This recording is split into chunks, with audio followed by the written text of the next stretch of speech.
প্রশাসনের কাউকে লাগে না, অথচ কোনো জায়গায় বিশৃঙ্খলা হয়েছে আমি শুনি। তার মানে এর আগে এই যে পারমিশনের নামে যে বিরক্ত করা হতো আমাদের, এটা একটা ষড়যন্ত্র। কোরআনে কারীম যেন মানুষ শুনতে না পারে, এর কাছে আসতে না পারে, তার একটা দুর্বিসন্ধি চলছিল। ওইভাবে যদি বারবার বিরক্ত করা হয়, মানুষ আস্তে আস্তে কোরআনের পথ থেকে সরে যাবে। এ বুদ্ধি দিয়েছিল উনি যে বলছিলেন আমার কুষ্টিয়ার একজন, এই লোকটা। এই 15 বছর বহু বুদ্ধি দিয়েছে, তার ভেতরে এই লোকটা একজন। আল্লাহ ধরা শক্ত ধরা ধরেছে ওইরকম। সুতরাং প্রশাসনের ভাইরা যারা এসেছেন আজকে, সবাইকে নিয়ে আল্লাহর দরবারে শুকরিয়া জানান, যিনি আমাদেরকে কোরআন শোনার জন্য একটা শান্ত পরিবেশ তৈরি করে দিলেন। যদিও এখন শান্ত থাকার কথা না, কারণ এখন বৃষ্টি কাদার সময়, কখন বৃষ্টি নেমে পড়ে বলা যায় না। আল্লাহ আমাদের কিছু সময় যেহেতু পরিবেশ ফিরিয়ে দিয়েছেন, বলেন আলহামদুলিল্লাহ। কারো গুরুত্বপূর্ণ কথা আছে? আর এই আমার চাইতেও যদি গুরুত্বপূর্ণ কথা থাকে কোরআনের উপরে, তাহলে 30 সেকেন্ড সময় দিলাম, একটু বলুন দেখে। বলেন, আছে? এরপরে যদি কথা বলেন আপনারা এই জায়গায় তুলে দেন, অবশ্যই ইনশাআল্লাহ। তখন জেলায় আসলাম, ঠিক আছে, আপনি একটু সাথে। এখানে বহু গুরুত্বপূর্ণ মানুষ আছে, তারা যে সময়টা এখানে দিচ্ছে, এই সময়টা বাইরে দিলে দুনিয়ার কিছু সম্পদ তাদের উপায় হতো। কথা বলেন না? এই যে ডাক্তার যারা বসে আছে বিভিন্ন, এই ডাক্তারগুলো যদি এখন অপারেশন করত, ব্যবসায়িক কাজ যারা করে মোবাইলের মাধ্যমে, কম্পিউটারের মাধ্যমে, এরা যদি বাড়ি বসে বসে এখন এই সময়টা কাজে লাগাতো, বহু টাকা পয়সা উপায় করতে পারত। কিন্তু এসেছে এই কারণে, কারণ এটা এখন সাধারণ অনুষ্ঠান না, এটা একটা ইবাদত। এটা কি চলছে বলেন তো? নিজের কর্মজীবন সব বাদ দিয়ে যদি নামাজ ইবাদত মনে করে আপনি যেতে পারেন 15 মিনিটের জন্য, এখানে 1 ঘন্টা সময় দিচ্ছেন, এইটাও নামাজের মতো ইবাদত। আফদালুল ইবাদাতি তিলাওয়াতুল কোরআন। নবীজি জানিয়েছেন যত নফল ইবাদত আছে, সবচাইতে উত্তম নফল ইবাদত আল্লাহর কাছে কোরআনের আলোচনা। বিশ্বনবী মসজিদে নববীতে প্রবেশ করলেন, একবার দেখলেন কিছু মানুষ জিকির করছে।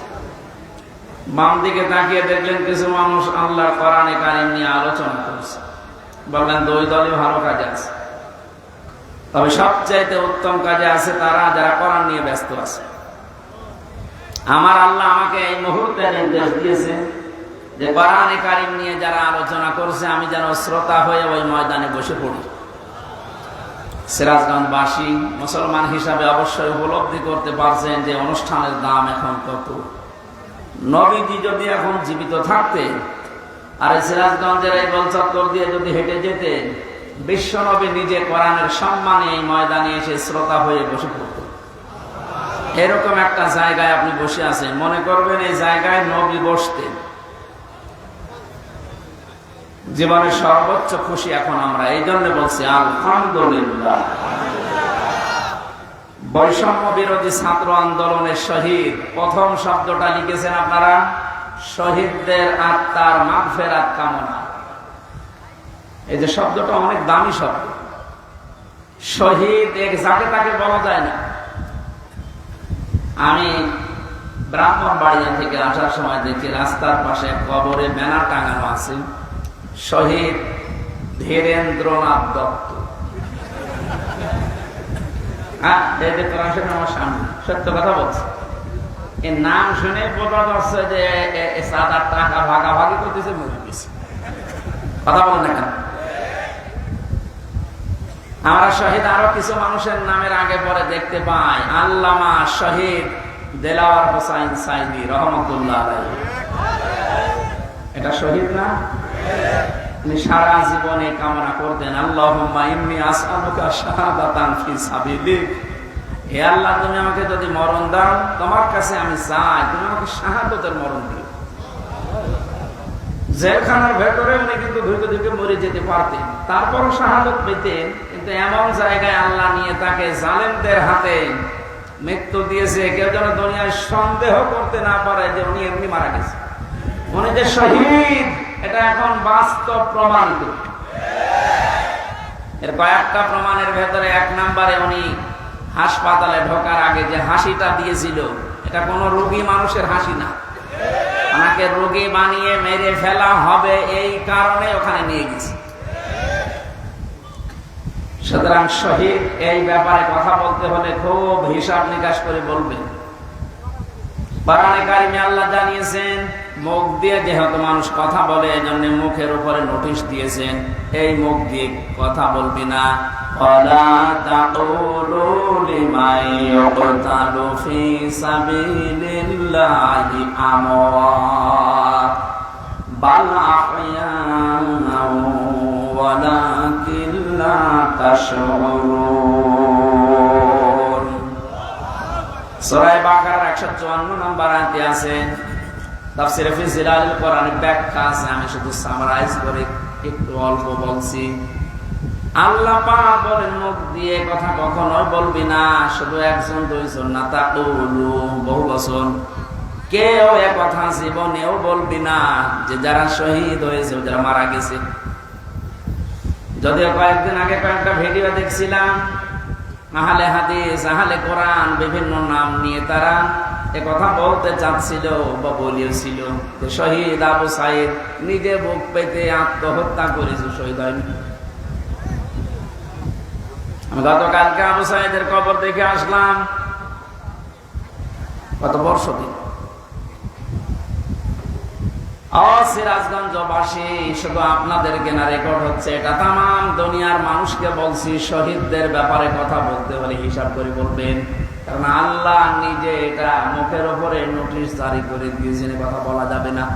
বাল আহইয়া, আল্লাহ বলেন ওরা জীবিত, ওরা কি ওয়ালাকিন লা তাশউরুন, কিন্তু তোমরা টের পাও না। শহীদ আবু সাইদের এই আত্মদান, জীবন দানের মাধ্যমে যত মানুষ উদ্বুদ্ধ হয়েছে, যার কারণে আজ এখানে বসে আমরা কথা বলতে পারছি। অনেকে মনে করেন ময়দানটা এত সহজ না। আজকের এই অনুষ্ঠানের জন্য কারো পারমিশন লাগে নাই, অথচ 5 তারিখের আগে অনুষ্ঠান করতে 14 জায়গায় বলা লাগতো। যাদের সাথে ঘৃণায় কথা বলা যায় না, মানুষ মনে করা যায় না, এই মানুষের কাছেও বলা লাগতো, ভাই একটু লিখে দেন। কথা বলে না। আমি কেন বললাম যে ঘৃণা লাগতো ওদের সাথে কথা বলতে, আমি এমনি বলি নাই। কোরআনে কারীম জানিয়েছে, ইন্নাল্লাযীনা কাফারু মিন আহলিল কিতাবি ওয়াল মুশরিকিনা ফি নারি জাহান্নামা খালিদিনা ফিহা উলাইকা হুম শাররুল বারিয়া। ইয়াদের ভেতরে আল্লাহ যে কথা জানিয়েছেন, নিশ্চয় যারা কিতাব পেয়েছে, আমরা যারা মুসলমান কিতাব পেয়েছি না পাইনি, আমাদের কিতাবের নাম বলেন। ইহুদিরা দাবি করে ওরাও কিতাব পেয়েছে তাওরাত, খ্রিস্টানরা দাবি করে ওরাও কিতাব পেয়েছে ইনজিল। 104 খানা সহিফা কিতাব মিলিয়ে আল্লাহ পৃথিবীতে দিলেন। এখানে যারা কিতাব পেয়েছে, কিতাব পাওয়ার পরে যে মানুষগুলো কুফরি করে, তার মানে কিতাবের কথা জানার পর গোপন করে রাখে। মুশরিক যারা পৃথিবীতে, এই মানুষগুলো জাহান্নামে থাকবে চিরকাল। যত সৃষ্টি আল্লাহ বানিয়েছেন, সব চাইতে বড় খারাপ সৃষ্টি আল্লাহ তাদের নাম উল্লেখ করেছেন। আমরা তো তাই দেখেছি, কোরআন আমরাও পেয়েছি। আমাদের মতো নামধারী মুসলমান যাদের কাছে অনুমতি নেওয়া লাগতো, এরাও পেয়েছে। কথা বললেন না কেন? আজকে ইসলামী ব্যাংকের এক অফিসার এসেছিল দেখা করার জন্য একটু আগে। আমার কাছে একজন বলছে, আজকে তো মাহফিল আছে এখানে, আমির হামজা যাবেন না? মানে কোন দল করে আমি জানি না, আমি ঘোষণা দিয়েছে যে যাবো কি করে, ওখানে তো তাফসীর হবে না, হবে রাজনীতি। আপনি কথা বলতে পারলেন? আমি কোরআনে মানুষ উল্টাপাল্টা ধারণা করবে আমার কথা শোনার পরে, জন্য আমি আয়াত, পারা, পৃষ্ঠা, লাইন, রুকু, সূরার নাম, তাফসীরের নাম সব বলে দেই, যে আপনি বাড়িতে মিলিয়ে দেখেন আমার কথা কোরআন হাদিসের বাইরে যায় কিনা। এরপরেও যে লোকটাই কথা বলেছে যে ওখানে ওয়াজ হবে না, তাফসীর হবে না, রাজনীতি হবে, রাজনীতি কি ওয়াজের বাইরে? রাজনৈতিক জীবনে যারা ভুল করছেন, কোরআন আর হাদিস বাদ দিয়ে যারা রাজনীতি করে জাহান্নামে যাচ্ছেন, আপনাকে তো আমার বাঁচানো লাগবে। আপনি আরো বন্ধু মনে করে আসবেন তাড়াতাড়ি না, উল্টা পাল্টা ফতোয়া দিয়ে নিজেও আসেন না, মানুষের মনে সন্দেহ তৈরি করেন।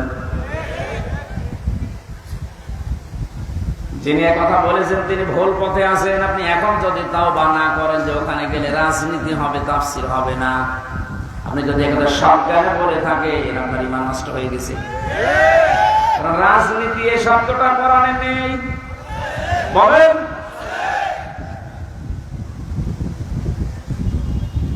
শুধু তাসবিহ আদায় করার জন্য, শুধুমাত্র নামাজ পড়ার জন্য, জিকির করার জন্য যদি আল্লাহ আমাদেরকে বানাতেন, তাহলে পুরা কোরআন শরীফে প্রায় 9 জায়গায় কথাটা আছে, সাব্বাহা লিল্লাহি মা ফিস সামাওয়াতি ওয়া মা ফিল আরদ। আসমান আর জমিনে যা আছে সব সৃষ্টিগুলো আমি আল্লাহর তাসবিহ আদায় করছি। তো মানুষকে সৃষ্টি করার পরে তারাও তাসবিহ আদায় করছে, কথা আল্লাহ কোরআনে দেয়নি। মানুষকে আল্লাহ কেন দিয়েছেন এই পৃথিবীতে? ইন্নী জাইলুন ফিল আরদি খলিফা, অবশ্যই জমিনে আমি প্রতিনিধি পাঠাবো, খলিফা। কি পাঠাবো? বলেন বলেন। কেন সৃষ্টি জগতের নাম বললেন? যে জমিন আসমানে যা আছে সবাই আল্লাহ তাসবিহ পড়ছে, আর মানুষ বানানোর আগেই তিনি বললেন আমি জমিনে পাঠিয়েছি খলিফা। এই আয়াত দুইটা সামনে রাখলে বোঝা যায় মানুষকে জিকির করার জন্য, তাসবিহ পড়ার জন্য আল্লাহ বানায়নি, আল্লাহ বানিয়েছে প্রতিনিধি হিসাবে। 15 বছর তো নির্বাচনই হয়নি, তো নির্বাচিত কিভাবে হলো? তার মানে যারা ছিল সব অনির্বাচিত। নির্বাচিত যেন করা যায় সেজন্যই তো ফের লাগবে। সমান সমান ফের না হলে আপনি নির্বাচিত করবেন কি করে? আমিরে জামাত ডাক্তার শফিকুর রহমান এইটাই তো জানাতে যাচ্ছে জাতির কাছে, যে যারা দায়িত্বে আছে তাদেরকে একটু সময় দেন, তারা এই ফেরটা তৈরি করে দিক। এটা ছিল না বলে তো আপনি আন্দাজে অনির্বাচিত, নির্বাচিত বলে আপনি ঘোষণা দিতেন। ফের যদি তৈরি না হয়, আপনি তো আবার ওইভাবে দিনের ভোট রাতে করে বলবেন আমিও নির্বাচিত। 4-5 দিন আগে এদেরকে দিয়ে একটা ষড়যন্ত্র চলছিল। নির্বাহী আদেশের মাধ্যমে আইন মন্ত্রণালয় থেকে যারা দায়িত্বে আছে, বিনা ভোটে, বিনা নির্বাচনে 900 ভোটে যে মানুষগুলো আন্দাজে নির্বাচিত হয়েছি বলে ঘোষণা দিয়েছিল, একবারে উপজেলা চেয়ারম্যান, মেয়র সব বাদ দিয়ে দিয়েছে। ওই মানুষগুলো শুরু করেছিল, না আমরা তো নির্বাচিত। কিসে নির্বাচিত? তুমি আমাকে ফের তৈরি করেছিলে। আমার তো মনে হয় এদেরকে যারা সাহায্য সহযোগিতা করেছে এই ভোটে দাঁড়ানোর মাধ্যমে নাম দিয়ে, এরা অপরাধী, কারণ এরা নির্বাচিত করতে দেয়নি। এখানে দল আছে, অদল আছে, সব দিকে আছে। জাতীয় পার্টির নাম ধরে বলছি, এদের শাস্তি আরো বেশি হওয়া দরকার। কেউ রাজি হয় না, আর তুমি আগে আগে চলে গেলে মানে? আল্লাহ বলছেন হুয়া জিতাবাকুম, তিনি নির্বাচিত করেন। নির্বাচন না হলে নির্বাচিত করবে কি করে? নির্বাচিত করার জন্য আল্লাহ প্রতিনিধিদের মাধ্যমে এটা তৈরি করেছেন। আমরা এখন নির্বাচিত করব কাদের, সেই কথা আল্লাহ কোরআনে দিয়েছেন। আমার নিজেরও মনে হচ্ছে যা বলছি সবই তো রাজনীতি, আসলে এটা রাজনীতি। আপনি যেটা করতেন কোরআন হাদিস বাদ দিয়ে, ওটা দুর্নীতি। আর আমি কোরআন দিয়ে যেটা প্রমাণ দিয়ে বলছি আপনাকে বাঁচানোর জন্য, এইটাই আসল রাজনীতি। কাকে নির্বাচিত করবেন? কোরআনে কারীম জানিয়েছে সূরা নিসা 5 নম্বর পারার 6 নম্বর পৃষ্ঠা 9 নম্বর লাইনের 59 নম্বর আয়াতে আছে, প্রথম অংশে পাবেন। এটা তাফসিরে ইবনে কাসিরে আছে, ফি সিলাল কোরআনে আছে। ব্যাখ্যা করে লম্বা করে বলতে গেলে সময় যাবে আর কণ্ঠ পারবে না, এজন্য আমি খুব সামারাইজ করছি, বোঝার জন্য বলছি। ইয়া আইয়ুহাল্লাযীনা আমানু আতিউল্লাহা ওয়া আতিউর রাসূলা ওয়া উলিল আমরি মিনকুম। এখানে আলেম বসে আছে, যারা এখানে বসেন কোরআন হাদিস তারা একটু খেয়াল করবেন, যারা বসেন না তারা অ্যাক্টিভ হবেন যেন বাড়িতে মিলাতে পারেন। আল্লাহ ডাক দিয়েছেন, ইমানদারেরা আমার আনুগত্য করো, আমার রাসূলের আনুগত্য করো, আর তোমাদের ভেতরে যারা উলিল আমর নেতৃত্ব দেয়, নেতা যারা, তাদেরকে মেনে চলো। প্রশ্ন আমার এখানে, আতিউ এটা ফেল, ভার্ব, এটা ক্রিয়া। এই শব্দটা আল্লাহ নিজের নামে রাসূলের নামে দিয়েছেন, কিন্তু উলিল আমরের আগে দেয়নি। একথা বলেন না, শুধু জি বলা না, এটা নিয়ে যাওয়া লাগবে একটা বাড়িতে। তাহলে ওই যে লোক ইসলামী ব্যাংকের অফিসারের কাছে বলেছে যেখানে রাজনীতি হবে, ও জীবনের কথা বলবে না। আতিউ শব্দটা আল্লাহ নিজের নামে রাসূলের নামে দিলেন, উলিল আমরের আগে দেয়নি। কেন দেয়নি? কারণ আল্লাহ রাসূলকে মানা লাগবে, কোনো প্রশ্ন করা যাবে না। কথা বলেন না। কিন্তু উলিল আমর যদি মেনে চলতে হয়, যেহেতু ওনারা, আল্লাহকে তো আপনি এখানে পাচ্ছেন না, রাসূলকে পেয়েছিলেন কিন্তু এখন নেই, কিয়ামত পর্যন্ত উনি আসবেন না, কিন্তু উলিল আমর তো আসবে। এই জন্য উলিল আমরকে যদি আপনি মেনে চলতে চান, দেখতে হবে উপরে বর্ণিত এই দুইটা আছে কিনা, আল্লাহ রাসূলকে ওই লোকটা মেনে চলে কিনা। আপনি যাকে নেতা মানবেন, যার নেতৃত্বে চলবেন, যাকে আপনি নির্বাচিত করবেন, আমি এই শব্দগুলো কি বানাচ্ছি? হুয়া জিতাবাকুম, এ জিতেবা মানে নির্বাচিত করা। নির্বাচন না হলে নির্বাচিত করা যায় না। আল্লাহ তাহলে নির্বাচনের মাধ্যমে নির্বাচিত করেছেন আমাদেরকে। কোটি কোটি মানুষেরা উম্মত হওয়ার জন্য আশা পেশ করেছিল, আকাঙ্ক্ষা, কিন্তু আল্লাহ তাদের বাছাই করেনি। আল্লাহ শুধু আমাদের মতো মানুষগুলোকে উম্মতে মুহাম্মদী নির্বাচিত করেছেন। সুবহানাল্লাহ বলতে পারবেন? মুসা নবীর মতো, ঈসা নবীর মতো এত বড় পাওয়ারফুল নবীরা আকাঙ্ক্ষা করেছিল যে আমরা নবী হয়েছি ভালো, কিন্তু নবী না হয়ে যদি মুহাম্মদ রাসূলুল্লাহ উম্মত হতে পারতাম তারপরও ভালো হতো। আল্লাহ বলেন না, একজনেরটা কবুল হয়েছিল হযরত ঈসা, এজন্য তিনি আসবেন দুনিয়ায় আবার নবী হয়ে না, উম্মত হয়ে। মুসা নবীর মতো এত বড় নবীর দোয়া কবুল আল্লাহ করেননি যে না তোমারটা হবে না। আপনি টের পাচ্ছেন যে নির্বাচিত হয়ে আমরা কত দামি জায়গায় আছি। বাংলার মুসলমানেরা, আজকে এই ওয়াজটা যদি আপনি বাড়ি নিয়ে যেতে না পারেন, এরকম ওয়াজ 1 বছর পরে একদিন না, প্রতিদিন 24 ঘন্টা হলেও আপনার কোনো কাজ হবে না। এই জন্য আতিউ শব্দটা আল্লাহ দেওয়ার কারণে আল্লাহ রাসূলকে মানতে গিয়ে আপনি কোনো প্রশ্ন করতে পারবেন না, বুঝে আসুক আর না আসুক। হয়তো আপনার সর্বজ্ঞানে বুঝে আসছে না, কথা বল না কেন? তা আল্লাহ আপনার চাইতে ভালো বোঝে না, বোঝেন না? কিন্তু উলিল আমর যারা, এদেরকে মানতে হলে মাস্ট বি, অবশ্যই দেখা লাগবে লোকটা আল্লাহ রাসূলকে মেনে চলে কিনা। যদি মেনে চলে তাকে মানা ফরজ, যদি মেনে না চলে তাকে মানা হারাম। হযরত সাদ ইবনে আব্দুল্লাহ ইবনে সাদ রাদিয়াল্লাহু তাআলা আনহু বিবাহ করার পরে খরমা বিলি করলেন, মিষ্টি বা খরমা খেজুর। মোনাজাত কমপ্লিট হয়ে গেছে, বিয়ে শেষ, বাসর ঘরে যাবেন। হঠাৎ করে এক কাছে চিঠি নিয়ে এসেছে, ডাক দিয়ে বলে, আব্দুল্লাহ খলিফাতুল মুসলিমিন হযরত ওমর চিঠিটা পাঠিয়েছে। উনি চিঠি খুললেন, ওখানে লেখা দেখলেন, ও আব্দুল্লাহ, যেখানে থাকো আমি রাষ্ট্রের দায়িত্বে আছি। ওমর, আমি তোমার উলিল আমর বলছি, আমি তোমার উলিল আমর বলছি। যেখানে থাকো চিঠি পাওয়ার পরে সঙ্গে সঙ্গে দেখা করো, তোমার জিহাদের ময়দানে পাঠাবো। উনি মুরব্বীদেরকে জিজ্ঞাসা করলেন, মুরব্বীরা বলে হ্যাঁ আপনি যান, কিন্তু বাসরটা শেষ করেন। হযরত আব্দুল্লাহ ওই মজলিসে উঠে দাঁড়িয়ে কোরআনের কয়েকটা আয়াত পড়ে তাদেরকে জানিয়েছিলেন, ইয়া আইয়ুহাল্লাযীনা আমানু মা লাকুম ইযা ক্বিলা লাকুম ইনফিরু ফী সাবিলিল্লাহি সাকালতুম ইলাল আরদ আরাদিতুম বিল হায়াতিদ দুনিয়া মিনাল আখিরাহ ফামা মাতাউল হায়াতিদ দুনিয়া ফিল আখিরাতি ইল্লা কলিল। সূরা তাওবার ভেতরে আছে, আমি শব্দটা বোঝানোর জন্য আয়াতটা পড়লাম, খুব ভালো করে মিলান।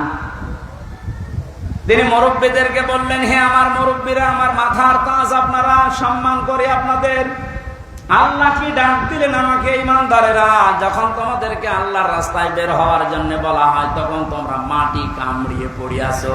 তোমরা কি দুনিয়ার জীবন পেয়ে সন্তুষ্ট হয়ে গেলে? অথচ আখিরাতের তুলনায় দুনিয়ার জীবন একেবারেই সামান্য। তার মানে এই ময়দানে আমাকে এখন পাঠাতে যিনি চাচ্ছেন উনি সাধারণ মানুষ না, উনি হচ্ছে উলিল আমর। কেন? হযরত ওমর যেহেতু আল্লাহ রাসূলকে মেনে চলে, জন্য ওমরকে মানা এই মুহূর্তে ফরজ। কথা বুঝলে? আজ আমাদের বাস্তবতা যদি আমরা এভাবে মিলাতে পারতাম যে আল্লাহ রাসূলকে যে মেনে চলে আমরা তাকে নির্বাচিত করব, আল্লাহ রাসূলকে যে মেনে চলে না ও আমার বাবা হলে ওকে আমি নির্বাচিত করব না। কারণ এটা দুনিয়ার বিষয় না, এটা সম্পর্ক আখিরাতের সাথে। নয়তো আমি ধরা খাবো। আপনি তো ধরা খাবেন, তার প্রমাণ কি? সূরা বানী ইসরাঈল 15 নম্বর পারা 8 নম্বর পৃষ্ঠা 3 নম্বর লাইনের 72 নম্বর আয়াতের প্রথম অংশে আছে, বাড়ি যে মিলাবেন যদি বিশ্বাস না হয়, আবার ওই লোকের মতো আবার বললেন না যে না আজকে রাজনীতি হচ্ছে।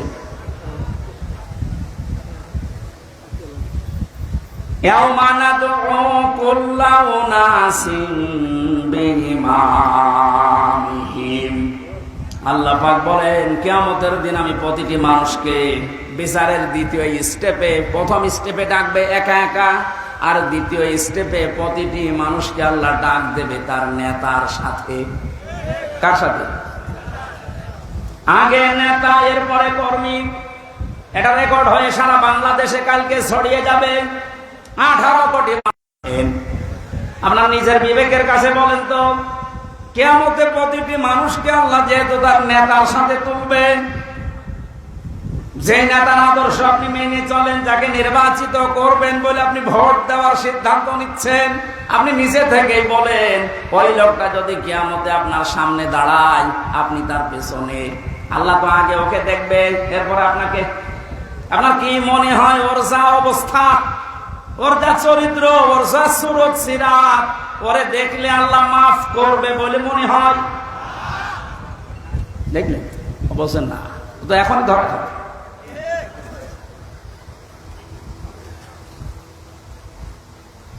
আপনি নিজে এখনই বললেন যে আমি যার পেছনে আছি, অন্তত যাকে নির্বাচিত করতে চাই বলে সিদ্ধান্ত নিচ্ছি, ভোট দেব বলে আমি মনে মনে করছি, এই লোকটার সাথে কিয়ামতে আল্লাহ ডাকলে আমারে মাফ করবে না, নিজে বলল। তাহলে ও ধরা খেয়েছে। কেটা বললো গো? হাত তোলেন তো। আপনি আপনি যেন ধরা না খান, এই জন্যই তো আয়োজন। রাজনীতি মনে করে আপনি আসলেনই না, আপনি তো ধরা আরো বেশি খাবেন।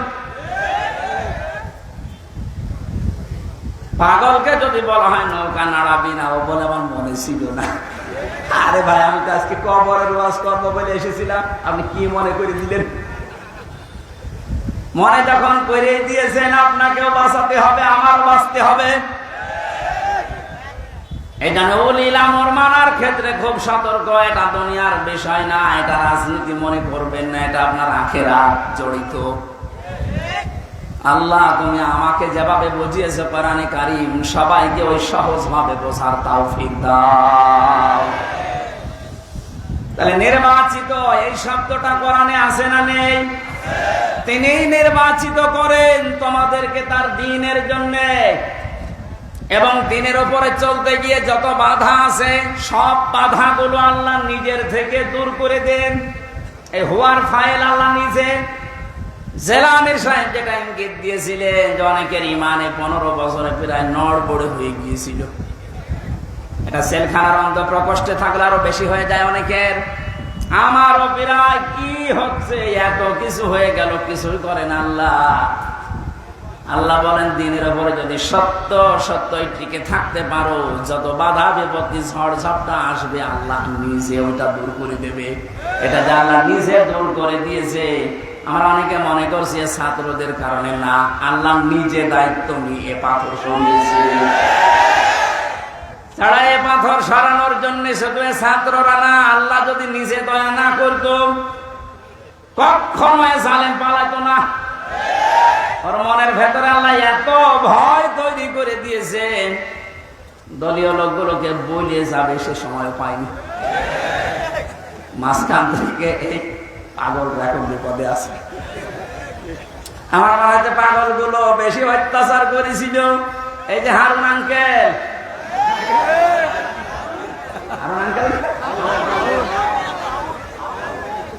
ওনার নাম এখন সারা পৃথিবীতে জানে, 3 ইঞ্চি। এই নাম দিয়েছে, মহিলাও 3 ইঞ্চির খবর নেই, মেয়ে লোক সেও বলে 3 ইঞ্চি ধরা পড়েছে। 5 তারিখের পর থেকে আজকের এই 31 তারিখ পার হয়ে আজকের 1 তারিখ পর্যন্ত বারবার ঘোষণা দেখেছে আমাদের অভিভাবক যিনি, শুধু বাংলাদেশের না, গোটা পৃথিবীর ইসলামী আন্দোলনের অভিভাবক তিনি এখন ডাক্তার শফিকুর রহমান। দূর থেকে উল্টা পাল্টা ধারণা করতে পারেন যে কি এমন উনি জেনারেল শিক্ষিত একটা ডাক্তার। আরে ভাই, তার ইখলাস জানেন, তার তাকওয়া জানেন, তার ইবাদতের খবর জানেন। আমি ছিলাম তার সাথে 4টা দিন। আমার তো মাঝে মাঝে মনে হয় পৃথিবীতে কেউ যদি জিন্দা উনি দেখতে চায়, ওই আস্তালায়, গাছতলায়, বসতলায় যারা বসে আছে বটতলায়, ওরা আল্লাহর ওলি না। আল্লাহর ওলি দেখতে চাইলে আপনি ওই লোকটার দিকে তাকিয়ে থাকবেন। তার ইবাদতের মারটা আপনি খোঁজ পাবেন না। এই যে সকাল বেলায় 65 বছরের একটা মুরব্বী মানুষ, সকাল বলতে রাত 4:30টার সময় ডাক দেয়। ওই সময় হাতে হ্যান্ডকাপ দিয়ে, পায়ে বেড়ি দিয়ে কোর্টে নিয়ে যাচ্ছে। তাও 1-2 কিলোমিটার না, এই কাশিমপুর থেকে একেবারে কোর্ট পর্যন্ত যাওয়া আসা করতে প্রায় 7-8 ঘন্টা সময় লেগে যায়। এত কষ্ট স্বীকার করে রাত 8টা, 9টা, 10টার সময় ওনারে নিয়ে আসতো।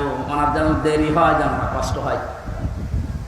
ঘরে আসার পরে দেখতাম, বলতাম, মুরব্বী খাবার খাবেন না, ঘুমিয়ে পড়েন।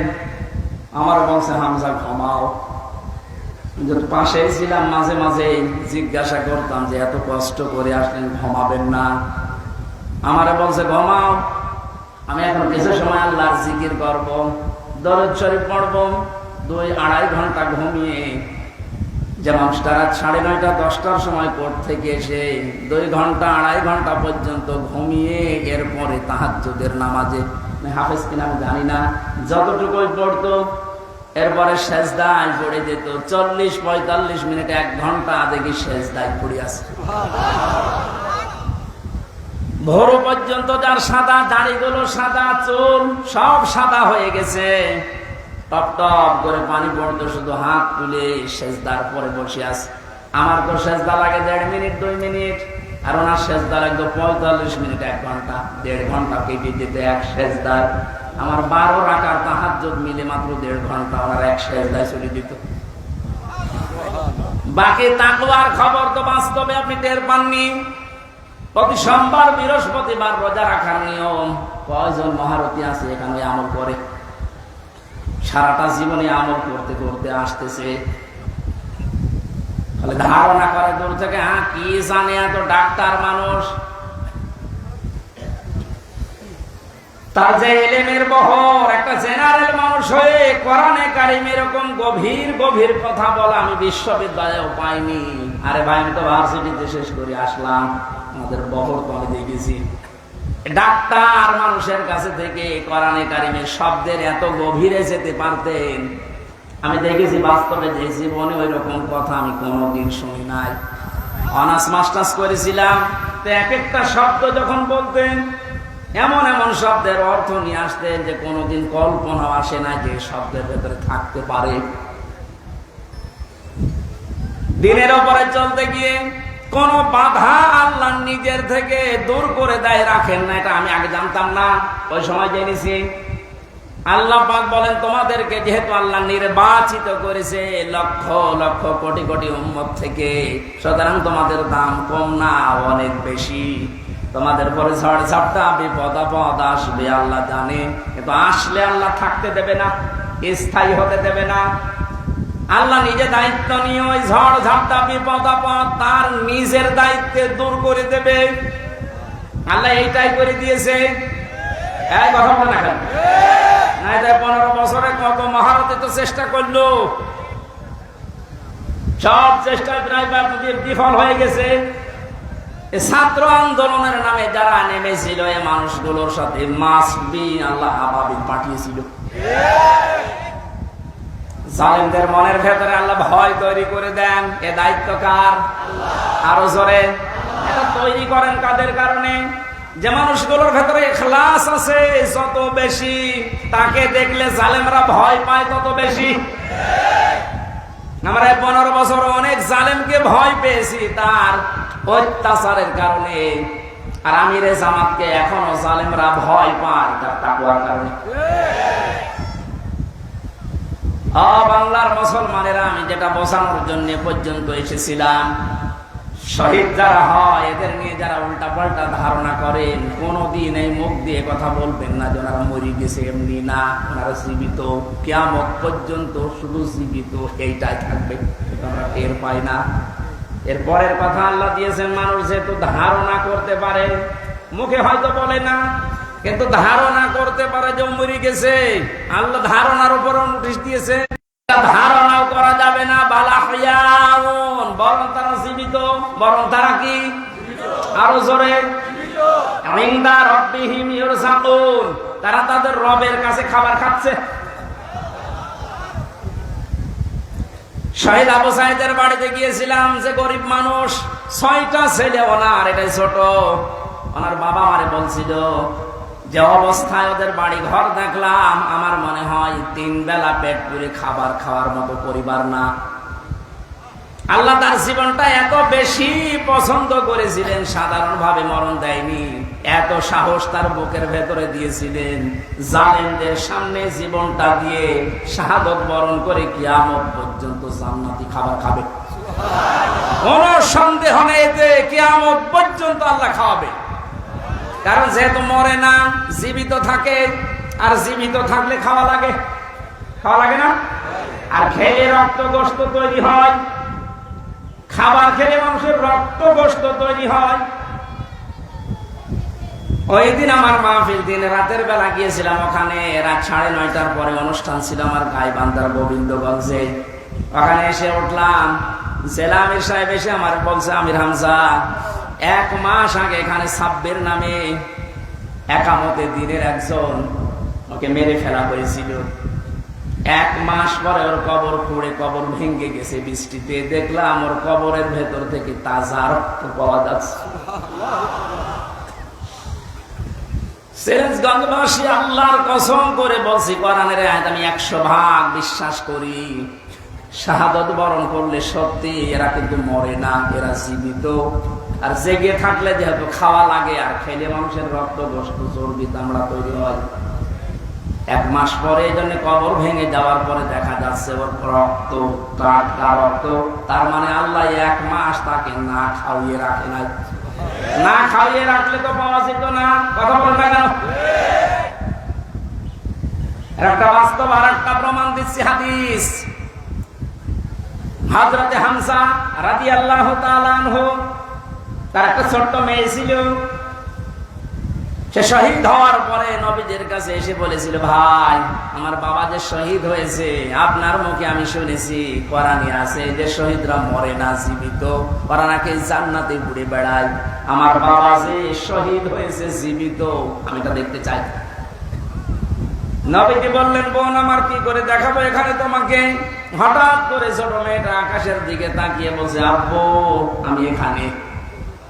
নবীজি বলছেন, বোন কাকে ডাক দাও? বলছে, আব্বু ওই যে পাখা লাগিয়ে কার সাথে যেন উঠতেছে। বিশ্ব নবী বলেন, বোন আমার, ওটা দুনিয়া না, ওটা জান্নাতের ভেতরে তোমার বাবা জান্নাতের পাখি হয়ে উঠতেছে। এই লোকটাকে 70 টুকরা করা হয়েছিল, এক লজ্জা স্থান কেটে 3 টুকরা করেছে, বিভিন্ন জায়গায় ছড়িয়ে ছিটিয়ে দিয়েছে, উহুদের ময়দানে, পাহাড়ি এলাকায়। সাহাবায়ে কেরাম তার লাশ টুকরা টুকরা গুলো এনে যখন এক জায়গায় করলেন, কয়েকটা টুকরা পাওয়া যায়নি, এমন দূরে দূরে তারা ফেলে দিয়েছে। নবীজি নিজের চাদরটা দিয়ে হযরতে হামজাকে ঢেকে দিলেন, মাথা থেকে হাঁটু পর্যন্ত ঢেকেছিল, হাতিয়ে সেটা পার বেরিয়ে থাকে, ঢাকা যায় না। আল্লাহর নবী মুহাম্মদ রাসূলুল্লাহ নিজে সাহাবীদেরকে দিয়ে পাহাড়ি এলাকার লতা পাতা দিয়ে তার পাটা ঢেকে দিলেন, কবরে রাখলেন। যেহেতু জানাত, তার জন্য কাফন দাফনের জন্য ধোয়ানোর কোন লাশ ধোয়ানোর সিস্টেম নেই, শহীদরা মরে গেলে ধোয়ানো লাগে না, যেভাবে ইন্তেকাল করবে, শাহাদত বরণ করবো, ওইভাবেই কবর দেওয়া লাগবে। কিয়ামতের দিন উনি ওইভাবে আল্লাহর সামনে উঠে দাঁড়াবে। আপনি যদি দেখবেন আবু সাঈদ কিয়ামতে যখন উঠবে, 4টা গুলি লেগেছে যেখানে যেখানে, ওইটা নিয়ে দাঁড়াবে ঠিক ওইভাবে।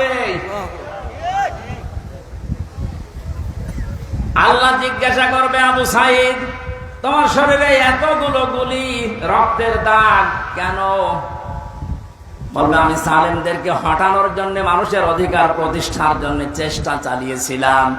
শেষ পর্যন্ত সালেমরা আমার বুকে, আমার পেটে, আমার মুখের উপরে গুলি লাগিয়েছে। যে সমস্ত জায়গায় গুলি লেগেছে, ওই জায়গাগুলো একেবারে জিন্দা নিয়ে তোমার সামনে আমি হাজির হয়ে গেছি। হযরতে হামজাকে আল্লাহর নবী কবরে রাখলেন। এই ডিস্টার্ব হচ্ছে কেন? ডাক দিয়ে বলেন হামজাকে, রব্বুল আলামিন, এই যে আমার চাচাকে আমি কবরে রাখলাম, এখন পর্যন্ত আমার চাচার উপরে আমি রাজি আছি, খুশি আছি। মাবুদ, আমি তোমার গোলাম হয়ে বলছি, তোমার রাসূল হয়ে দাবি করছি, আমার চাচা হামজার উপরে তুমি রাজি করে দাও। নবীজি বলেন, যদি আমি রাজি হয়ে গেছি, আল্লাহ তুমি রাজি হয়ে যাও। আল্লাহ দেরি করবে? দেরি যে করে না, এই আয়াত তার প্রমাণ তাফসিরে পেয়েছি আমি। ওনাকে কবর দেওয়ার 30 বছর পর কবরটা ভেঙে গিয়েছিল। মদিনায় একটা ঢল হওয়ার কারণে দেখে রক্ত ভেসে আসতেছে পানির ভেতরে। ওই সময় হযরতে হামজার সাথে যারা ছোট বয়সে যুদ্ধ করেছিল, তারা এখন মুরব্বী হয়ে গেছে। রক্ত অনুসন্ধান করতে করতে গিয়ে দেখে 30 বছর আগে মুহাম্মদুর রাসূলুল্লাহর চাচা হযরতে হামজাকে ওরা যেখানে যেখানে আঘাত করেছিল তরবারি দিয়ে, ওই জায়গাগুলো দিয়ে ফিনকি দিয়ে রক্ত বের হচ্ছে। বাংলার মুসলমানেরা ভালোভাবে মিলান, আল্লাহ যে আহইয়াউন দিয়ে শেষ করেননি, ইনদা রাব্বিহিম ইরযাকুন, তারা তো জীবিত এবং খাবার খায়।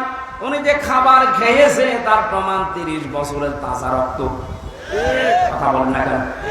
এই জন্য কোনদিন এই ধারণা করবেন না যে যারা শহীদ হয়ে গেল এরা মরে গেছে, বলবেন তো নাই, ধারণা করা যাবে না। এই শহীদদের আত্মার মাগফিরাত আল্লাহ ওদেরকে এমনিতেই মাফ করে দিয়েছেন। কারণ কি? ওয়ালিয়াউলামাল্লাহুল্লাযীনা আমানু ওয়া ইয়াত্তাখিযা মিনকুম শুহাদা আল্লাহু লা ইউহিব্বুয যালিমিন।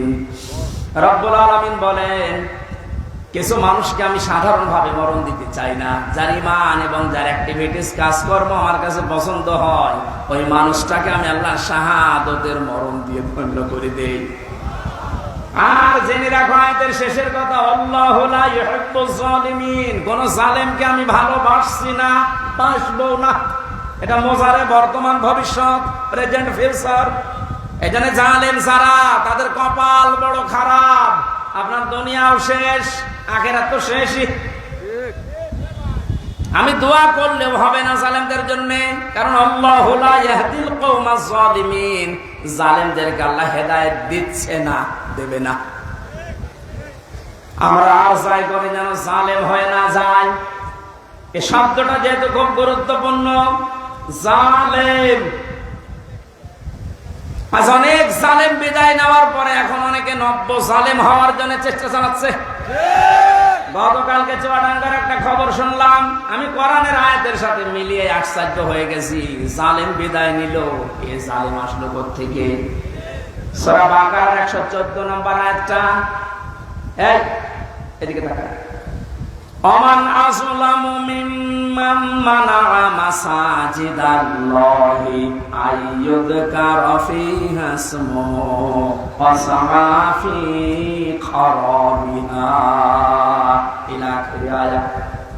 ওরা কোরআনে কারীম থেকে দার্স দিচ্ছিল, এক জালেম এসে বলছে এটা বন্ধ করো, এটা মসজিদের ভেতরে রাজনীতি চলবে না। আমি মিলিয়ে দেখলাম কোরআনে কারীমের আয়াত আল্লাহ মনে হয় ওর নাম দিয়েই নাযিল করেছে। ওমান আযলাম, আল্লাহ বলেন বড় জালেম দেখতে চাও? আমি আল্লাহর দৃষ্টিতে সবচাইতে বড় জালেম ওই লোকটা, মিম্মান মানাআ মাসাজিদ আল্লাহ, যে লোকটা আল্লাহর মসজিদের ভেতরে নিষেধ করে, আইয়ুযকারা ফীহা ইসমুহু, তার নামের জিকির করতে, তার নামের আলোচনা করতে আল্লাহর ঘর মসজিদে যারা নিষেধ করে এরা আল্লাহর দৃষ্টিতে বড় জালেম। আমরা মনে করছি জালেম হয়তো বিদায় হয়ে গেছে, না, এখনো নব্য জালেম তৈরি হচ্ছে। এজন্য জালেম যদি কেউ হয়ে থাকেন, বুঝে হন আর না বুঝে হন, থামেন, আপনার কপালে আগুন লাগবে।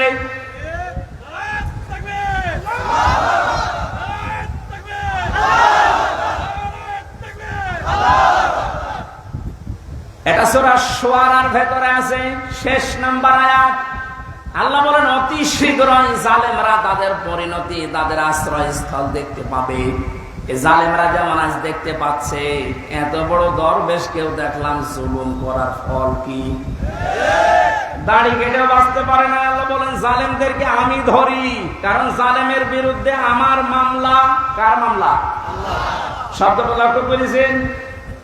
জালেমের বিরুদ্ধে হামজা মামলা দেবে না, জালেমের বিরুদ্ধে মামলা দেবে কে?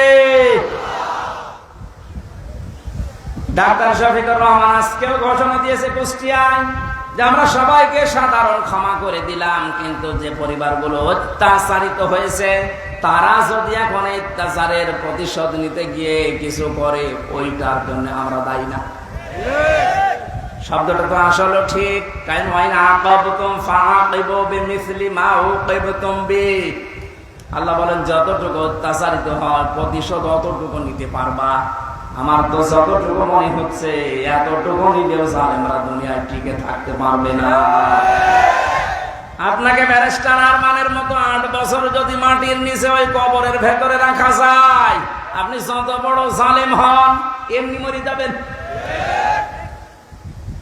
আল্লাহ তো বলেছে যতটুকু করেছে অতটুকু করো, আপনি পারবেন?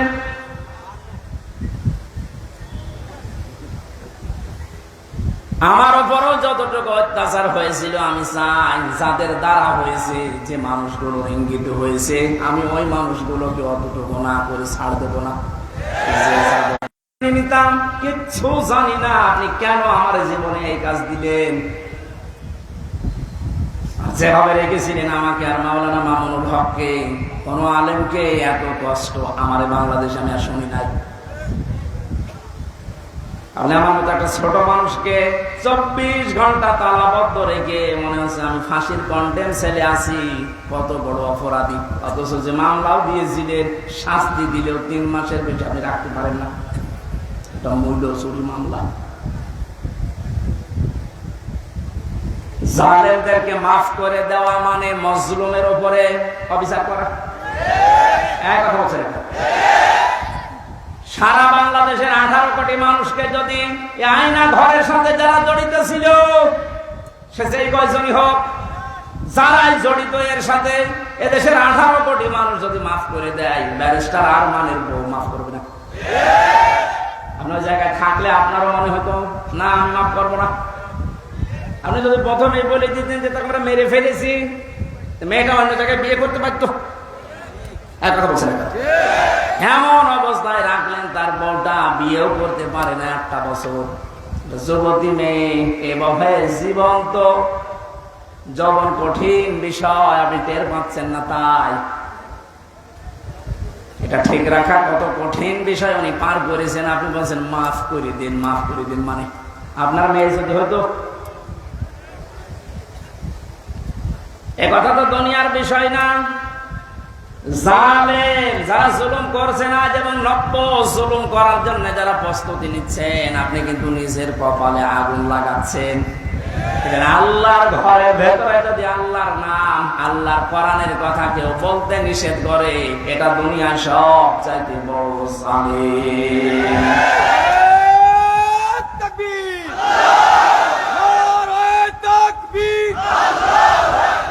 ইসলামের শত্রুরা,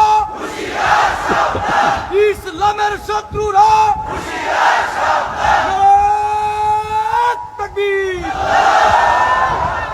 এবার একটা কঠিন আয়াত বলছি, খুব ভয়ঙ্কর এটা। আমি যে জালেম জালেম জালেম বলছি বারবার, কেন জানেন? কারণ জালেমদের বিরুদ্ধে আল্লাহ নিজে অভিযোগ দায়ের করবেন, নিজে মামলা ঠুকে দেবেন।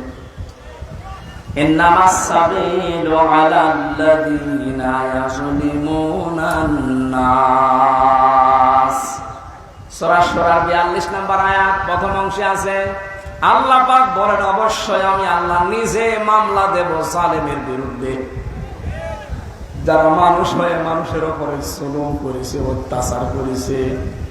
এদের বাংলার জালেমেরা আপনার দুনিয়ার জীবন শেষ, আর আখিরাত তো আপনি আল্লাহর মামলার আসামি।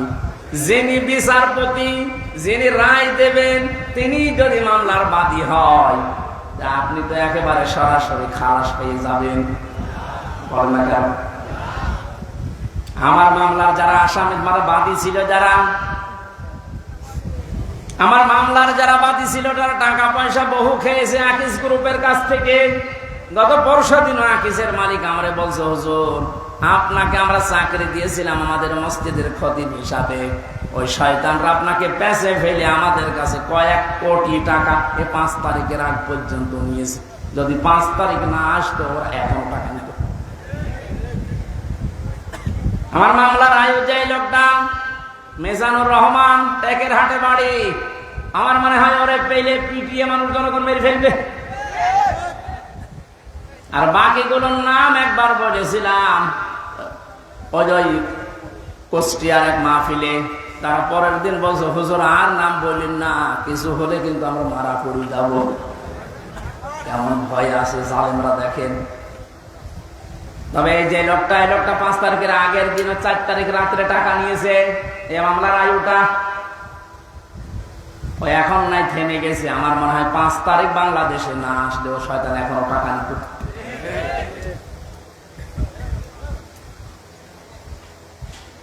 আপনারা তো আল্লাহর মামলার আসামি। আমার মামলা গত বৃহস্পতিবারে সব ঢিসমিস হয়ে গেছে, খারিজ করে দিয়েছে। বিচারপতি দেখে বলছে এটা মামলা হইলো, অথচ ওই বিচারপতি 5 তারিখের আগে বলতো এটা কিছু করা যাবে না। 5 তারিখের পরে এখন এই বৃহস্পতিবারে ও নিজে দেখে বলছে কি বিচার করবো, কোনো মাল নেই। অনেক নিজে পড়ে পড়ে দেখছে, বলছে কোনো মাল ম্যাটারেস নেই, কি দেখে বিচার করবো, যা সব বাদ। আমাদের সবাইকে খালাস দিয়ে দিয়েছে। যে খালাসি যখন দিয়ে দেবেন, 3 বছর আপনি বিনা কারণে জেল খাটালেন, কোন কারণে? খালাস দেওয়া মানে কি? কোনো অপরাধ নেই, কোনো দোষ আমরা পাইনি নাকি? খালাস দেওয়া মানে তো এই, তাহলে দোষ তো আমার নেই, আপনি নিজেই প্রমাণ করে দিলেন। বিনা কারণে যে 3টা বছর নষ্ট করলেন। গতকালকে একজন মুসলমান হয়েছে পরশুদিন। আমার মনে হয় 3টা বছরে যদি আমি বাইরে থাকতাম, এই 20 সালের আগ পর্যন্ত 53 জন মানুষ মুসলমান হয়েছিল কোরআন শোনার পর। বের হয়ে একজন হয়ে গেল। 3 বছর থাকলে আমার মনে হয় এখনো পর্যন্ত 50 জনের উপরে মানুষকে আমি জান্নাতে নিতে পারতাম। আপনি সুযোগ থেকে বঞ্চিত করে দিলেন। এখানে জালেম যারা, তারা হামজার মামলার আসামি না। হামজার মামলার আসামি তো হবেনি। কিয়ামতে আমি না পাপ করলে আপনি জান্নাত যেতে পারবেন না। আর সবচাইতে বড় দুঃখ আপনার জন্য, আপনি আল্লাহর মামলার আসামি। আল্লাহ আমাদের হেফাজত করুন জালেম হওয়া থেকে, বলেন আমিন। আমিরে জামাত শুধু একবার একটু ইঙ্গিত দিয়েছে, এক জালিমের হাত থেকে মুক্তি পেয়েছে, আর কোন জালিম যেন আমাদের মাথার উপরে বসতে না পারে। আর অনেকের এখন দেখছি চুলকানি আরম্ভ হয়ে গেছে।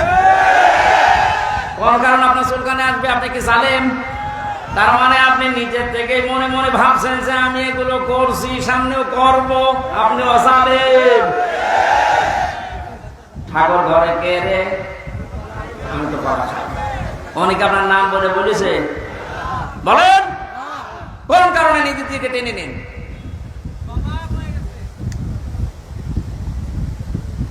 পাপ যদি পূর্ণ হয়ে যায় তখন কিন্তু আল্লাহ আর ছাড় দেয় না। ওয়ালা ইয়াহসাবান্নাল্লাযীনা কাফারু আন্নামা নুমলি লাহুম খায়রুল লিআনফুসিহিম ইন্নামা নুমলি লাহুম লিয়াজদাদু ইসমা ওয়া লাহুম আযাবুম মুহিন। কাফেররা ধারণা করে আমাদের চেয়ার যে বসে আছি, ক্ষমতার চেয়ার, এর নড়ন চড়ন নেই, এটা মনে হয় আল্লাহ ভালোবেসে আমাদেরকে দিয়েছে। আল্লাহ বলেন না, ওরা মনে করে আমাদের কল্যাণের জন্য চেয়ার, আমরা যা করছি সবই তো বৈধ। আল্লাহ বলেন তোদেরকে তোদের পাপের বোঝাটা পরিপূর্ণ করার জন্য আমি আল্লাহ চেয়ারে বসিয়ে রেখেছি।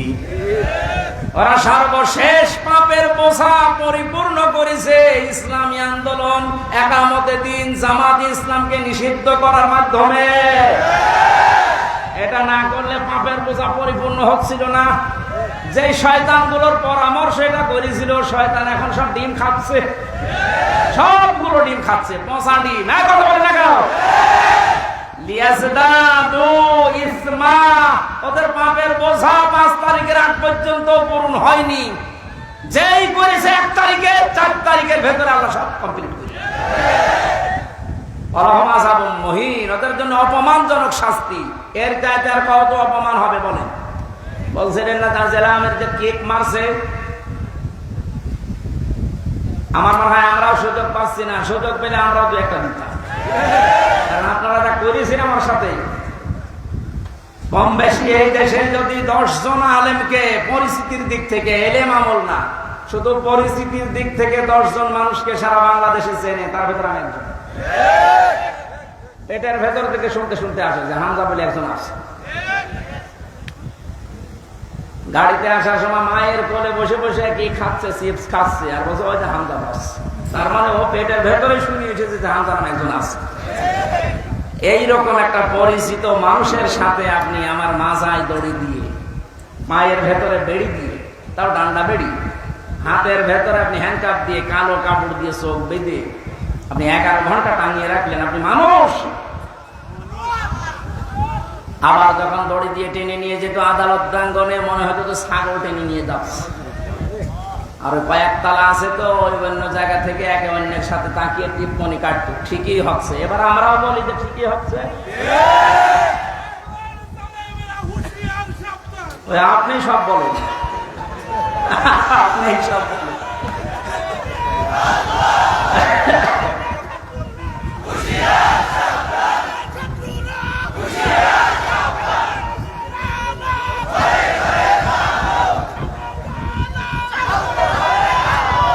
আলহামদুলিল্লাহ।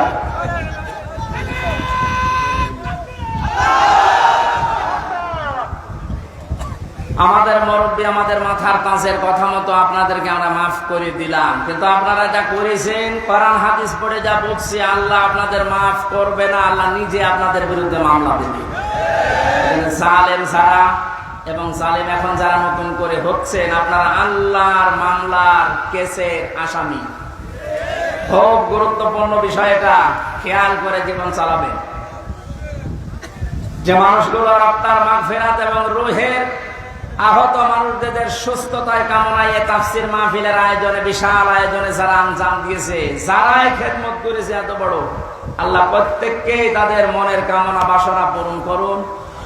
আমরা বারবার বলছি, আমরা কিন্তু এখনো পর্যন্ত বিজয় অর্জন করতে পারি নাই, আমরা শুধুমাত্র স্বাধীন হয়েছি কেবল। আমরা জুলুম মুক্ত হয়েছি, এখন পুরোপুরি না, ষড়যন্ত্র তো থেমে নেই। এই জন্য আসল বিজয় হবে তখন যখন দেখব কোরআনে কারিম দিয়ে 56,000 বর্গ মাইল চলছে। কারণ এই দেশটায় 53 বছরে বাবা চালিয়েছে, স্বামী চালিয়েছে, চাচা চালিয়েছে, বুবু চালিয়েছে, ভাবি চালিয়েছে, সবই আমি না দেখে মুরব্বীরা দেখেছি। এখন বলে না কেন? শুধুমাত্র এখন দেখতে বাকি আছে এইটা দিয়ে চললে কেমন লাগে, এইটা দিয়ে যেন সংসদ চলে, দেশটা চলে, দেখতে চান না?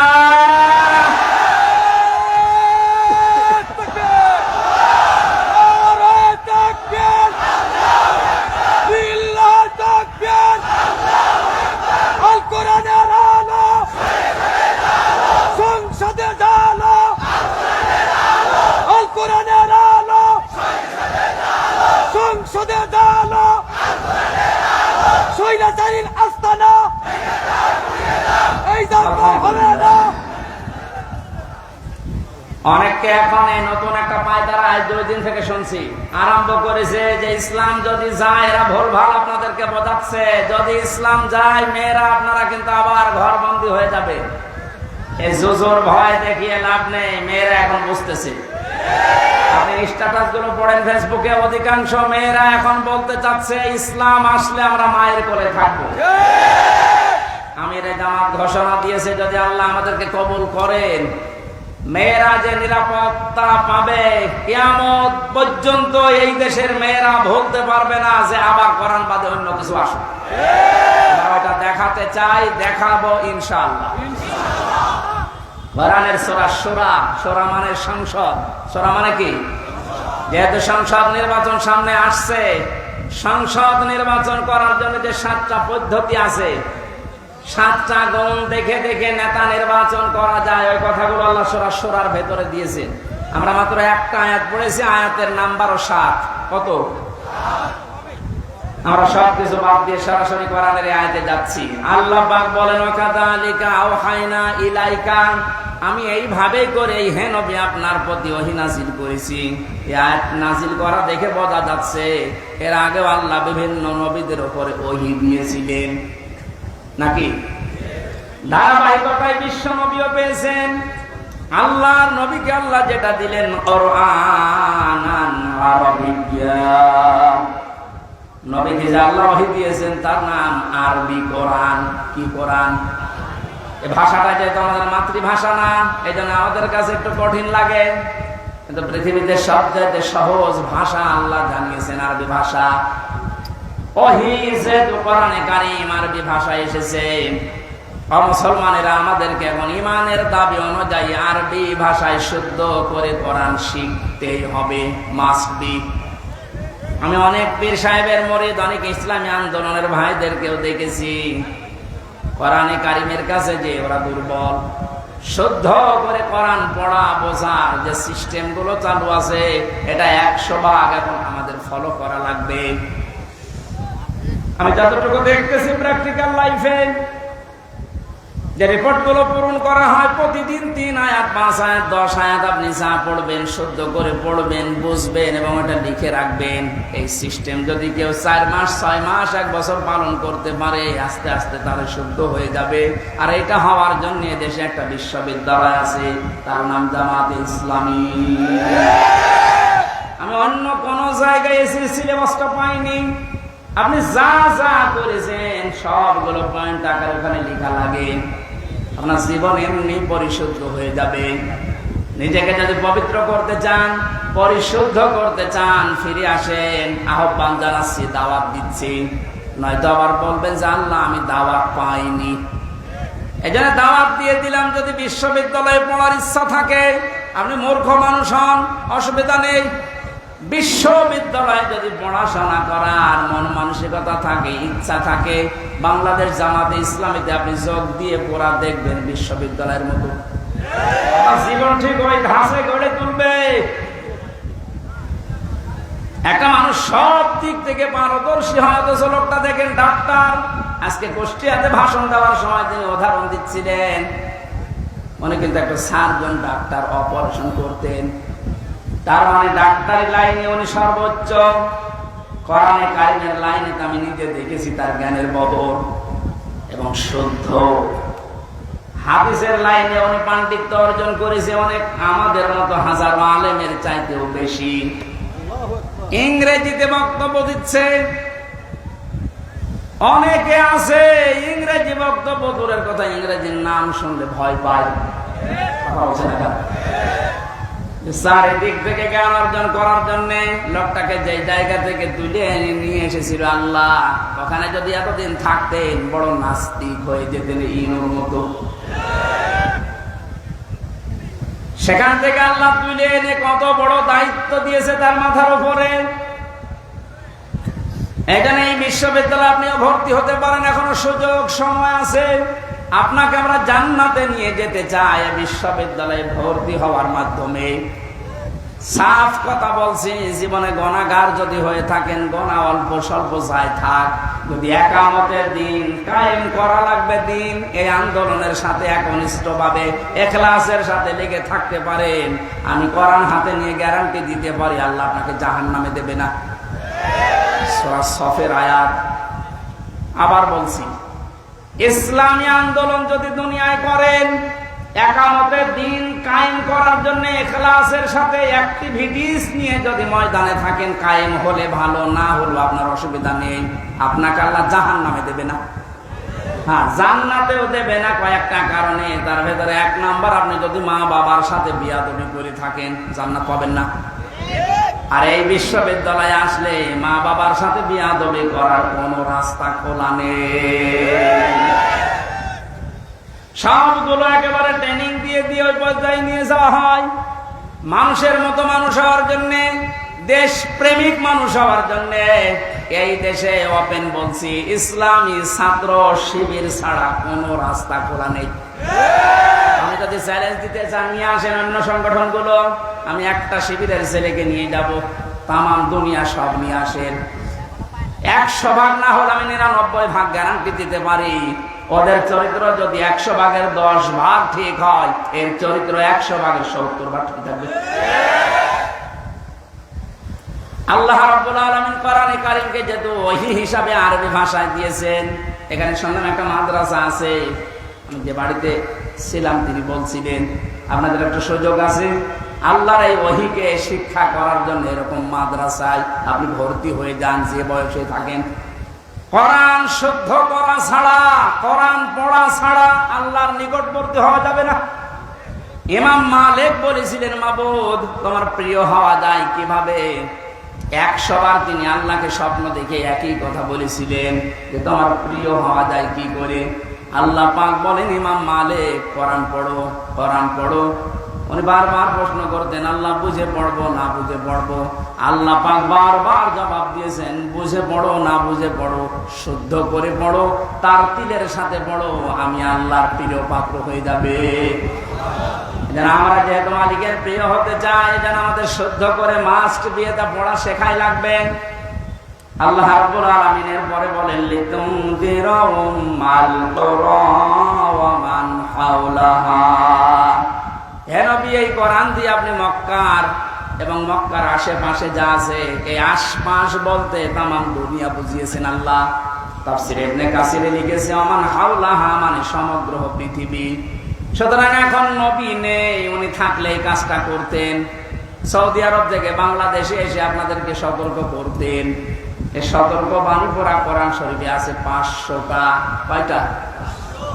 সবচেয়ে বেশি যে বিষয়টা দিয়ে মানুষ সতর্ক হতে পারে তার নাম কিয়ামত। কারণ এইটার জবাবদিহিতা যতদিন পর্যন্ত আপনি উপলব্ধি করতে না পাবেন যে কিয়ামত হবে, আল্লাহ বলেন, তুনজিরা ইয়াউমাল জামিউ লা রাইবা ফি। ওই দিন সম্পর্কে সতর্ক করো যেদিন সম্পর্কে কোনো সন্দেহ নেই, সন্দেহের অবকাশ পর্যন্ত নেই। মানুষের জীবন পরিচ্ছন্ন হওয়ার জন্য 8টা মাধ্যম আছে, তার 1 নাম্বার মাধ্যম এটা যে যত বেশি জবাব দিতে হবে, আল্লাহর দরবারে দাঁড়াতে হবে, এরকম টেন্ডেন্সি যত বেশি তৈরি করবে তার জীবন তত বেশি পরিচ্ছন্ন হবে। খলিফাতুল মুসলিমিন হযরত আবু বকর সিদ্দিক রাদিয়াল্লাহু তাআলা আনহুকে তার স্ত্রী উম্মে রোমানা ডাক দিয়ে বললেন, স্বামী আমার, বাইতুল মালে যিনি দায়িত্বে আছে খাজানচিতে, অর্থমন্ত্রীকে আপনি বলেন আগামী মাস থেকে যেন আগামী মাসের যে বেতন আছে ওটা যেন অ্যাডভান্স আমাদেরকে দিয়ে দেয়। উনি বললেন, কেন? ছেলে আপনার পায়েস খেতে চেয়েছে, পায়েসের টাকা আমাদের কাছে নেই। চলে গেলেন বাইতুল মালে, ডাক দিয়ে বললেন আমার কিছু টাকা পয়সা লাগবে, যেহেতু এ মাসের টাকা আমি নিয়ে নিয়েছি, আগাম মাসের টাকা আমার অ্যাডভান্স দিয়ে দেন। বাইতুল মালে যিনি দায়িত্বে ছিলেন তিনি ওই রকমই তেল মারা মানুষ না। তিনি ডাক দিয়ে বললেন খলিফা, টাকা আমি আপনাকে আগাম মাসের দিতে পারি, আপনি আগামী মাস পর্যন্ত বেঁচে থাকবেন, ওইটা লিখে দেন।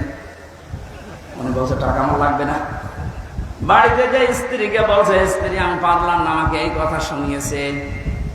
স্ত্রী ধৈর্যশীল ছিলেন, ধৈর্যশীলা বললেন ঠিক আছে, আপনি যখন পারলেন না, যেভাবে চলছে সংসার চলতে দেন। 15 দিন পর তিনি পায়েস রান্না করে দিয়েছে। হযরতে আবু বকর বললেন স্ত্রী পেলে কোথায়? আপনাকে বলেছিলাম, আপনি তো অপারগতা প্রকাশ করলেন, আপনি পারেননি। আমি প্রতিদিন 1 মণ 1.5 মণ করে তুলে রাখতাম এই আটা চাউল যাই বলেন। এই 15 দিন তুলতে তুলতে প্রায় 2 কেজি হয়ে গেছে। ওটা পাশের বাড়িতে বিক্রি করে আমি আজকে এই পায়েসের ব্যবস্থা করেছি, কোনো উল্টাপাল্টা কাজ করিনি। উনি বললেন ঠিক আছে, সন্তান আব্দুল্লাহ ভালো করে খাও।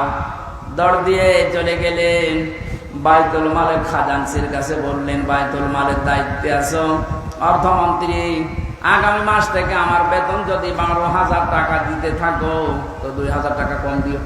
কেন? কারণ 10,000 টাকা হলেও আমার সংসার চলে, এটা আমি দেখেছি। আমার মনে হচ্ছে এই যে কিয়ামতের জবাব দিতে হবে, টেন্ডেন্সি তার ভেতরে কোন পর্যায়ে ছিল আপনি বলেন।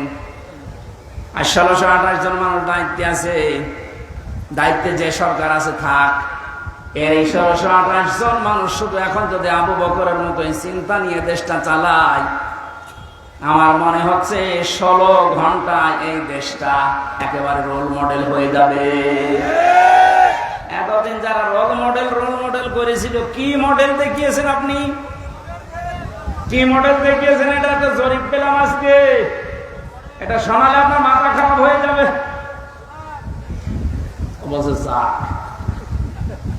2009 সালে পিলখানার নির্মম হত্যাকাণ্ড, আমার সাথে 1500 জন মানুষের, তার ভেতরে আমার মনে হয় 900 মানুষকে তো আমি পরিচয় করেছিলাম বিডিআর বিদ্রোহের নাম দিয়ে।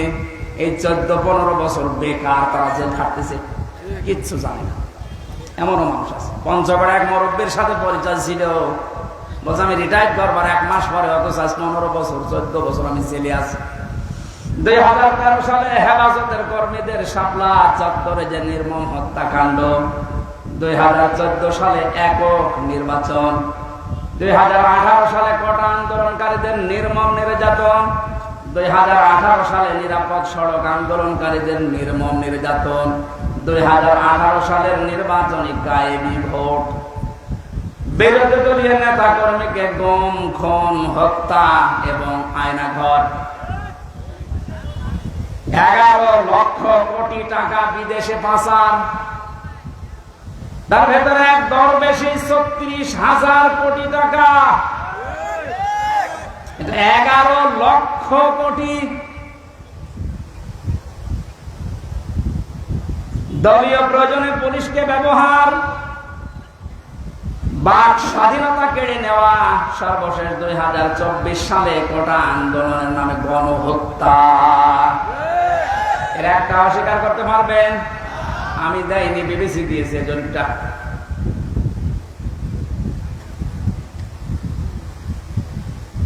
এই জন্য তো বলছি 1628 জন মানুষ যদি এই বাংলাদেশে এখন হযরতে আবু বকরের এই মন নিয়ে দেশটা চালাতে পারে, আন্দাজে উল্টা পাল্টা টার্গেট দেওয়া লাগবে না। কি রোল মডেল বানিয়েছিলেন, এই যে জরিপ এখন সামনে আসতেছে। কত বড় দুর্নীতিগ্রস্ত একটা রাষ্ট্র হয়ে গেলে বাইতুল মোকাররমের ইমাম পর্যন্ত পালিয়ে যায়। একটা বড় মসজিদের খতিব, সে লোকটাও পালিয়ে গেল, তার মানে কোন জায়গাটা বাকি আছে আপনি বলেন? কোন জায়গা বাকি না। একটা মসজিদের খতিব যদি পালিয়ে যায়, আসলটা তো পালিয়েছে, মসজিদের খতিব পালিয়েছে, তার মানে তামাম দুনিয়া দেখেছে যে আপনি কোন পর্যায়ে দুর্নীতিকে নিয়ে গিয়েছিলেন। আর রোল মডেল বানিয়েছেন বাংলাদেশ। রোল মডেল হবে হযরতে আবু বকরের চিন্তা নিয়ে আসেন যে আমার 8,000 10,000 টাকা হলে মাস চলে যায়, অর্থমন্ত্রী আগামী মাস থেকে তুমি 2,000 কম দিও। কিয়ামতে জবাব দিতে হবে। বিশ্বাস যত বেশি তৈরি হবে আপনার জীবন পরিচ্ছন্ন হবে। ফারিকুন ফিল জান্নাতি ওয়া ফারিকুন ফিস সাঈর। একদল মানুষকে আল্লাহ জান্নাতে প্রবেশ করাবে, একদল মানুষকে জাহান্নামে দেবে। সুতরাং যাদেরকে জান্নাতে দেওয়ার ঘোষণা দিচ্ছে আল্লাহ যেন এই দলে শামিল হওয়ার তৌফিক দেন। আমিন, আল্লাহুম্মা আমিন। লা ইলাহা ইল্লা আনতা সুবহানাক ইন্নী কুনতু মিনাজ জালিমিন। ও মাবুদ, কোরআনে কারীমের কথাগুলো শোনার জন্য মানুষগুলো এত পাগল, এদের উপরে তোমার খাস রহমত নাযিল করে আল্লাহ। ইয়া আয়াতে যাদের খুশি হয়ে সওয়াব দিয়ে থাকো, আমাদের নবীদের রওজায় পৌঁছিয়ে দাও। তামাম দুনিয়ার মাটির নিচে যত মানুষ ঘুমিয়ে গেল আল্লাহ মাফ করে দাও। যে সমস্ত শহীদদের আত্মার মাগফিরাত এবং অসুস্থ মানুষদের সুস্থতায় কামনায় এই মাহফিলের আয়োজন, আল্লাহ তুমি সব দেখতে পাচ্ছ, সব শুনতে পাচ্ছ। ওদেরকে তুমি শাহাদাতের উচ্চ মর্যাদা দান করো। আহতদের তুমি শিফায়ে কামেলা আজরা নসিব করে দাও। এ বাংলাদেশে আমরা স্বপ্ন দেখি কোরআন দিয়ে চলবে। আল্লাহ, আমাদের কোনো স্বপ্ন নেই। এটা আমাদের রাজনীতিও না, এটা তোমার নীতি। যেহেতু তুমি জানিয়েছো কোরআনে কারীম দিয়েছি রাষ্ট্র চালাতে, আমরা এটা চাই তুমি চোখে দেখার তৌফিক দাও। যা করা লাগে আমরা তোমার হাতে দিলাম। আল্লাহুম্মা ইন্না নাজআলুকা ফি নুহুরিহিম ওয়া নাউযু বিকা মিন শুরুরিহিম। মুসাফির অবস্থায় আছি, অসুস্থ অবস্থায় আছি, মাজলুম অবস্থায় আছি, আল্লাহ তুমি আমাদের মোনাজাত কবুল করো। জীবনে কিচ্ছু চাই না আমাদের নিজেদের জন্য, শুধু একটা চর্ম চোখে দেখতে চাই যে কোরআন দিয়ে দেশটা চলছে। মা বোনেরা পর্দায় আছে, পর্দায় থাকার তৌফিক দাও। আল্লাহ তাআলা আমার স্ত্রী অসুস্থ, আমি দোয়া চাই মেহেরবানি করে তাকে তুমি শিফায়ে কামিলা আজরা নসিব করে দাও। আমাদের সন্তানাদিগুলোকে তুমি নেককার বানাও। আগামীতে এলাকায় কোরআনের আলোচনার কারণে আল্লাহ তাআলা যত আলোচনা হচ্ছে হবে, আমাদেরকে তুমি হেদায়েতের জরিয়া বানিয়ে দাও। মাটির নিচে যত মানুষ আছে এলাকায় প্রত্যেককে কবরে তুমি জান্নাত দান করো। আল্লাহ শেষ কথা বলি, জালেমদেরকে কিয়ামতের আগে তুমি আর চেয়ারে বসিও না। বারাকাল্লাহু লানা ওয়া লাকুম ফিল কোরআনিল আযীম। মরণ আসলেই যেন বলতে পারি লা ইলাহা ইল্লাল্লাহু মুহাম্মাদুর রাসূলুল্লাহ। যেখানে যে বইগুলো লিখেছিলাম আপনারা অনেকে বই দিয়েছেন। মেয়েদের জন্য আজকে নতুন 2টা বই আছে, এই যে গাড়ি আছে এখানে, এই গাড়ি থেকে নিয়ে আপনারা মেয়েকে, মাকে, বোনকে, বউকে পড়াবেন। অবশ্যই নিয়ে যান, এখানে বেশি নেই, বইটা নিয়ে যান, কাজে লাগবে। প্রায় 8টা বই লিখেছিলাম।